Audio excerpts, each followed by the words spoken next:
membahas pengertian konsep dasar. Sumber konsep dasar merupakan kerangka konseptual yang menjadi landasan dalam menjalankan praktik akuntansi. Nah, hal ini membantu dalam memahami alasan dibalik setiap langkah keuangan yang dilakukan oleh individu maupun organisasi. Ikatan Akuntan Indonesia mengadopsi sumber konsep dasar dari IASC. Nah, IASC sendiri adalah akronim dari International Accounting Standards Committee. Nah, faktor yang menyebabkan IAI mengadopsi IASC adalah yaitu infrastruktur profesi akuntan yang belum siap, kurang siapnya sumber daya manusia, dunia pendidikan di Indonesia yang masih rendah, serta kendala bahasa.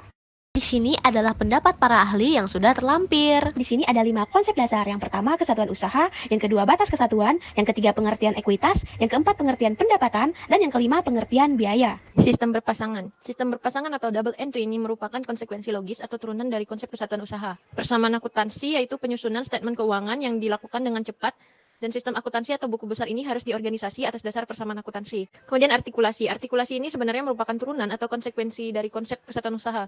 Tujuan adanya artikulasi ini akan selalu dapat ditunjukkan bahwa laba dalam statement laba rugi akan sama dengan laba dalam statement perubahan ekuitas dan jumlah rupiah ekuitas akhir.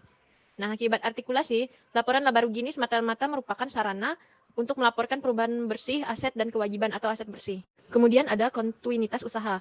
Nah, seperti yang kita ketahui bahwa konsep kontinuitas usaha ini atau usaha berlanjut menyatakan bahwa kalau tidak ada tanda-tanda, gejala-gejala atau rencana pasti di masa datang bahwa kesatuan usaha akan dibubarkan atau dilikuidasi, maka akuntansi menganggap bahwa ketentuan usaha tersebut akan berlangsung terus sampai waktu yang tidak terbatas. Arti penting laporan periodik. Nah, seperti yang kita ketahui ya, perusahaan berusaha untuk maju dan berkembang dengan jalan menciptakan laba terus-menerus dalam jangka panjang. Laba yang diperoleh ini melalui kegiatan menyerahkan barang atau jasa yang menimbulkan biaya sebagai aliran keluar aset atau sumber ekonomi, dan kegiatan mendatangkan pendapatan yang merupakan aliran aset masuk akibat penyerahan barang atau jasa tersebut. Kedudukan statement laba rugi untuk mengukur daya melaba jangka panjang, aliran kontinu sumber ekonomi masuk dan keluar, kesatuan usaha atau pendapatan dan biaya harus dipisah dengan periode waktu sebagai wadah atau penakar. Kemudian fungsi neraca dan penilaian elemennya. Konsep kontinuitas usaha sangat besar perannya dalam mendasari penilaian elemen atau pos neraca dan interpretasinya yang dimuat di dalamnya. Tujuan pelaporan pos neraca untuk menunjukkan sisa potensi-potensi jasa atau servis potensial atau sumber ekonomik yang belum dikonsumsi menjadi biaya dalam tahun yang berakhir pada tanggal neraca. Menurut pendapat penulis, istilah cost sebenarnya cukup tepat untuk menyatakan price aggregate atau measured consideration karena alasan berikut.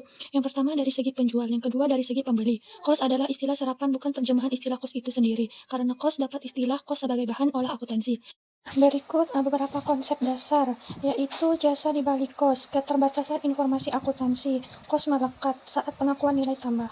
Wadah penggabungan cost, upaya dan hasil, perlunya basis asosiasi, penakar asosiasi ideal dan praktis. Laba akuntansi versus ekonomik, cost aktual pengertian depresi, yaitu biaya nyata yang harus diperhitungkan dan diakui selama periode aset tetap yang digunakan.